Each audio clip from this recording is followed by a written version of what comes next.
Bonjour, vous me dites quand on démarre? C'est bon. Voilà, c'est bon? Ouais.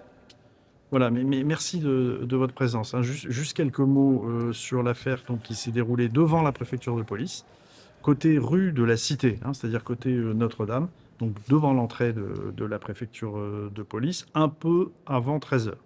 Donc je m'en tiendrai qu'à du factuel, hein, évidemment, hein, puisqu'il y a une enquête judiciaire. C'est le parquet de Paris qui est saisi, qui a déjà communiqué d'ailleurs, qui a donné un certain nombre d'éléments.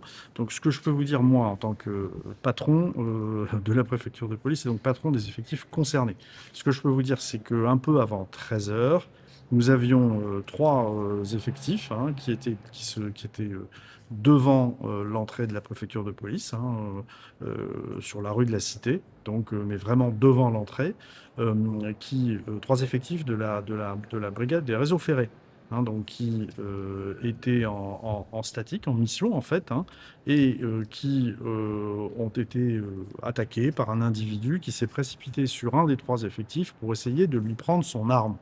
Voilà, donc il a essayé de lui prendre son arme et évidemment les trois effectifs en question ont immédiatement réagi. D'ailleurs, l'individu en question donc, a essayé de prendre l'arme et a donné un coup de poing à un brigadier chef, donc qui a reçu un coup de poing au visage.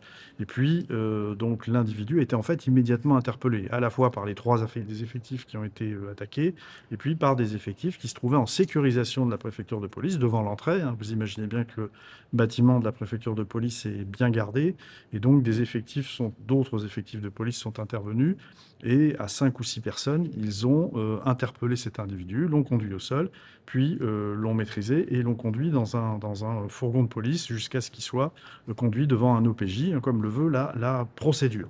Euh, dans la manœuvre d'interpellation, nous avons trois fonctionnaires qui ont été légèrement blessés. Donc le premier, je le disais, c'est un brigadier chef qui a reçu un coup au visage, et puis deux jeunes gardiens de la paix qui ont eu des blessures heureusement légères aux mains. Pour l'un d'entre eux, en l'occurrence c'est un effectif féminin, pour l'une d'entre elles, une blessure au doigt, et pour le deuxième, une blessure à la main, mais ce sont des blessures assez légères, dont on pense, en tout cas c'est ce que disent les effectifs, et l'enquête permettra de le confirmer ou pas, les blessures ont pu être portées par un morceau de verre. Les effectifs parlaient d'un miroir brisé. Voilà, il est possible que l'individu, l'assaillant, ait été en possession d'un morceau de verre. Voilà, donc il a été donc interpellé, conduit devant la justice, et les investigations vont maintenant se poursuivre. Évidemment, je me suis rendu immédiatement sur la scène, hein, où j'ai pu voir les effectifs qui étaient blessés, qui d'ailleurs continuaient hein, à exercer leur mission hein, courageusement, hein. Donc voilà, ils étaient en train de maintenir l'individu interpellé dans le véhicule de police qui s'était porté à leur hauteur. Et j'ai rencontré l'ensemble des effectifs dont je salue évidemment le courage, la réactivité, hein. Donc, quand on voit les images aux caméras, on voit que immédiatement l'individu, qui de manière assez déterminée hein, voulait s'emparer de l'arme d'un des trois policiers dont je parlais. Fort heureusement, il n'a pas réussi. Et il a été immédiatement conduit au sol. Voilà, donc je veux évidemment avoir une pensée pour les fonctionnaires de police, saluer leur courage et leur détermination. Et cette affaire, qui fort heureusement se termine bien, montre à quel point le métier de policier est dangereux tout le temps, en permanence, et montre à quel point, évidemment, le préfet de police, le ministre d'État, ministre de l'Intérieur, nous leur apportons évidemment tout notre soutien. Voilà, c'est un métier difficile, et cette affaire vient malheureusement le rappeler. Des informations encore un peu vagues sur son profil. D'un côté, on entend que le PNAT, le parquet national antiterroriste, évalue la situation. D'un autre, on parle d'un profil peut-être atteint psychologiquement. Est-ce que vous en savez un petit peu plus? Bah, c'est un peu les deux, hein, c'est un peu les deux. Moi, voilà, je serais évidemment très prudent. Ce que je peux vous dire, c'est que les effectifs m'ont dit que l'individu avait crié à plusieurs reprises à la Akbar. Bon, donc ce qui justifie peut-être que le PNAT soit en observation. Moi, j'ai pas d'autres éléments en ma possession, sauf évidemment à faire totalement confiance à mes effectifs. Et s'ils me disent cela, c'est que c'est vraiment ce qu'a dit l'individu.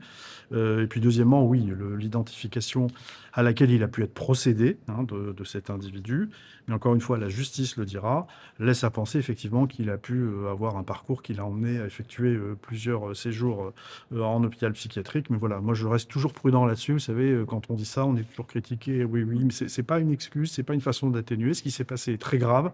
Et effectivement, vous avez raison de dire que les deux éléments qui sont en votre possession me semblent exacts. Je ne sais pas si le PNAT est saisi en observation, mais je sais que mes effectifs ont entendu l'individu crier à la haute barre, ça c'est sûr, et que par ailleurs, son identification laisse à penser que il a pu avoir quelques difficultés psychiatriques par le passé. Et puis là, voilà, dans le cadre de la procédure, il sera forcément vu par un médecin psychiatre, hein. Vous savez qu'ici, nous avons l'infirmerie psychiatrique de la préfecture de police qui fait un travail remarquable. J'en profite d'ailleurs pour saluer ce travail. Et voilà, toute la lumière sera faite aussi de ce point de vue sur cette affaire.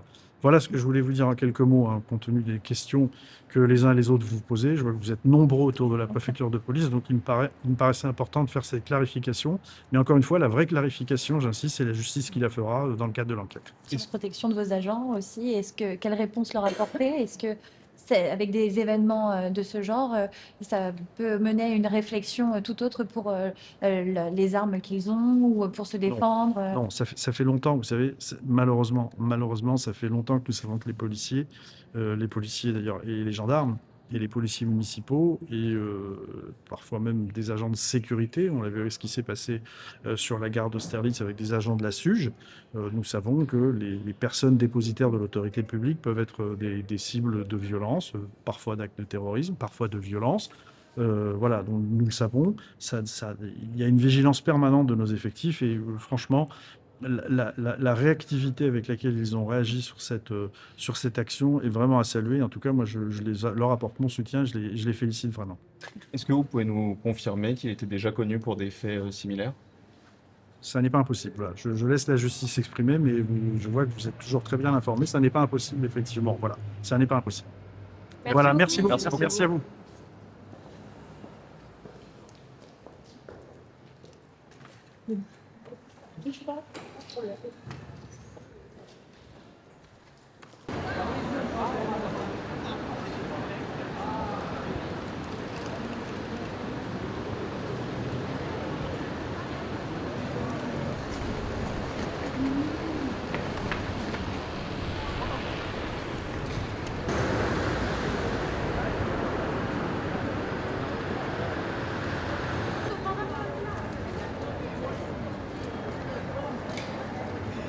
Scendi.